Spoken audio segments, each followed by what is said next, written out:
Time now, as we do every Wednesday, to take a deep dive on what's been happening in West Africa. Yep, several political and security developments across the region are drawing attention, from rising security threats to shifts in regional political landscape. Now, Ghana is calling on the Commonwealth to condemn an attack on its peacekeepers serving with the United Nations mission in Lebanon. Whilst in Senegal, there's debate over former President Macky Sall's potentially becoming the next UN Secretary General. And at the same time, new data shows that the countries such as Mali, Senegal and Nigeria are increasing arms purchases as security concerns grow, while political tensions are also emerging in places like Guinea and Burkina Faso. To help us unpack these stories and developments, we're now joined by Dr David Matsanga, political scientist and conflict resolution analyst, expert. Thank you very much. Always good to talk to you, and welcome.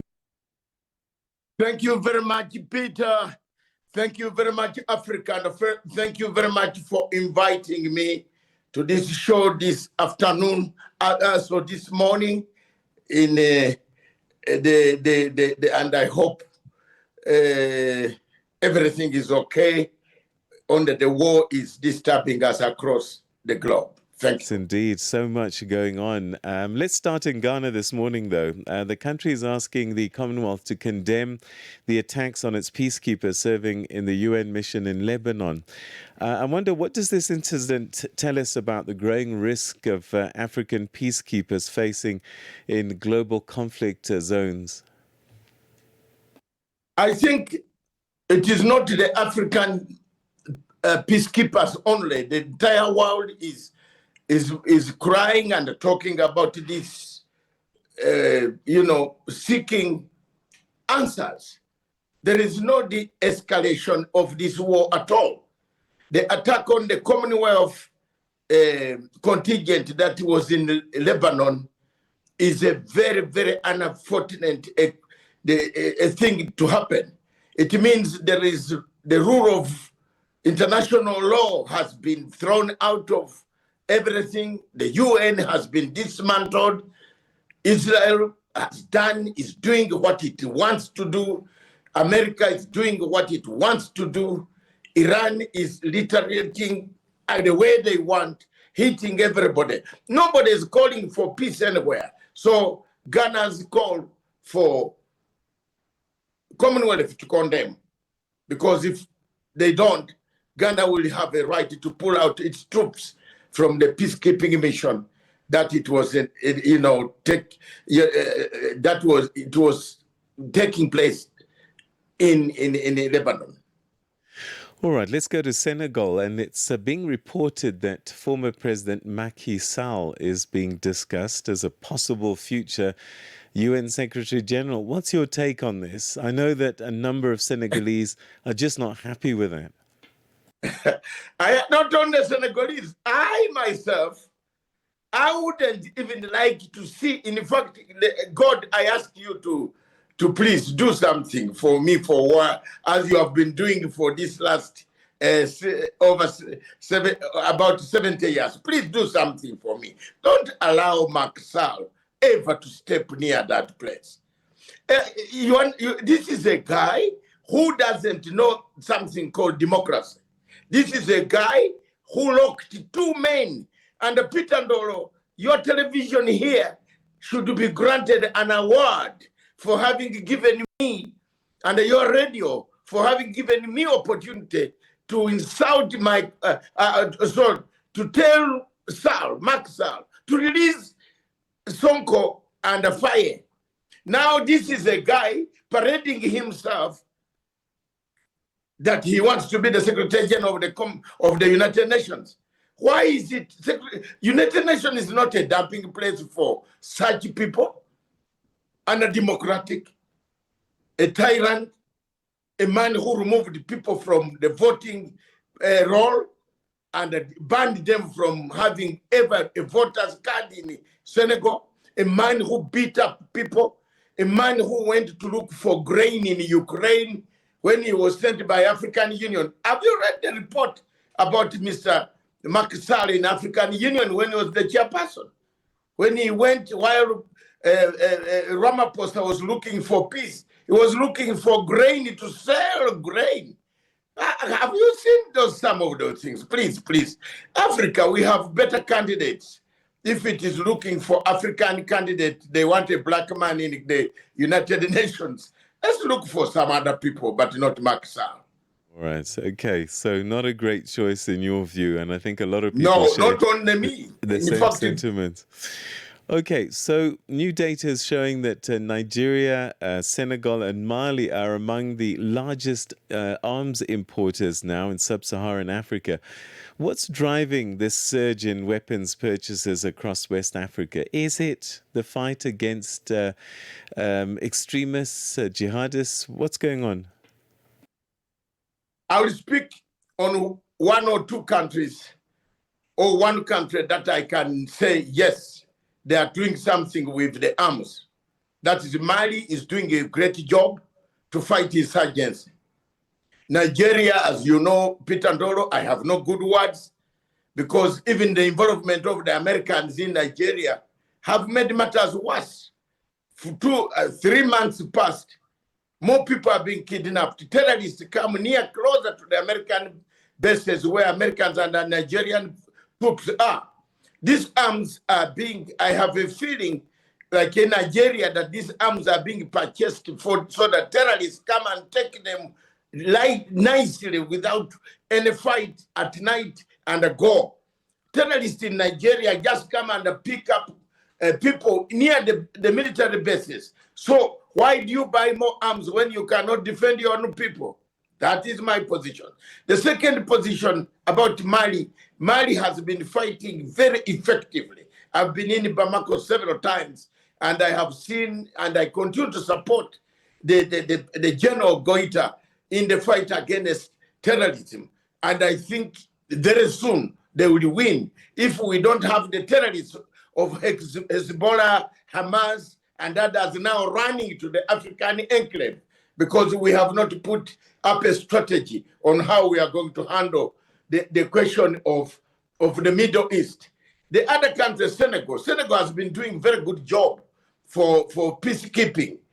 You remember ECOWAS removed Mr. Yaya Jammeh. You and I were reporting on those type of things. So for now, I don't think Nigeria should even be given more arms to kill its own people. The security agencies in Nigeria, one of the biggest army on African continent, kills its own people in the southeast instead of looking for the terrorists, Boko Haram, the Fulani jihadists who have picked up guns. I don't think these arms struggle, armed cells are coming at a time when arms are being bought by government and are sold to the rebels, especially in a country like Nigeria where corruption is rampant. You mentioned Mali just now, and reports are suggesting that the United States is getting close to reaching a deal with Mali to resume intelligence operations against jihadist groups in the Sahel. How significant would such cooperation be, especially given the tensions between Mali and some Western partners, France included, have deteriorated in recent years? Is the US a good partner for Mali? Yeah. Peter Ndoro credit me and give me more applause. I have done my best. I have advised those young men on what to do. Non-aligned movement was created for you to be non-aligned. Part of the problem that is causing Africa and many places in the world to have difficulties is not to be non-aligned. If you are not non-aligned, if you are aligned to West or the East, you will have a problem. You will have a military coup. You will have this or that. I have taught them what to do. I've told them, do non-aligned policy. My stand in Africa for Pan-Africanism is non-alignment. So the people of Mali have learned slowly that isolation, the biggest enemy of Mali is not United States of America. The Mali does not want to hear anything to do with the former colonial master who taught them French, how to speak French. But they can do something with Americans. And I've told them, if the Americans come, if the Russians come, if the Chinese come, be non-aligned. You need medicine for your people. You need arms to fight insurgents. You need drones to fight. As long as they don't usurp your powers, that is different. So they are non-aligned. There's nothing wrong. You have seen the way they are signing some of those agreements that are being contentious in some places in Africa. They are signing them because they have been taught by a teacher, well-organized person who knows that non-alignment policy, follow it. It will put us. You remember when we had non-aligned movement, the world was peaceful. We were fighting against apartheid. We were fighting against Smith. We are fighting for the liberation of people by saying, please, there is something here. But now, because this movement has gone off, Peter, there is a problem everywhere in Africa, and especially in West Africa, where people are taking sides and they continue to remain there. Then more insurgents comes and breeds on. All right, but very briefly, like in 30 seconds, can America be trusted, though? Can America be trusted? I have friends in the American administration on this question of the war in the Middle East. We have disagreed. I am telling you frankly and publicly here, I have disagreed. I have told them, no, that's my stand. At my age, you can kill me if you want. But I am not going to accept some of the things. We have got to look for ways of de-escalating the conflict. And I'm very happy that a country like Qatar, South Africa, and other places, I thank them. Let's de-escalate this conflict. America, you have to be unaligned to trust it. When they come, take their money and work out, but be careful because always they come with some other things. But with Trump, he's now more interested in minerals, oil. If you give him, he will not look at any other thing at all.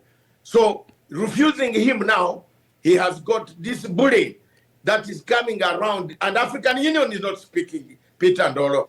So what you do is to hide yourself in non-aligned movement. Right. Like South Africa. I think the message is clear, and unfortunately, I'm going to have to cut you off because we've run out of time, as we always do. But always fascinating inputs from you that we greatly appreciate. Dr. Matsanga, take care, and we'll chat again this time next week. Thank you very much, Peter Ndoro. Keep it going, boss. Let's make a change. Let's make a change and leave something for our people. Amen. The world needs us, and let the younger generation listen to some of our experiences we have gone through. God bless. Thank you so much.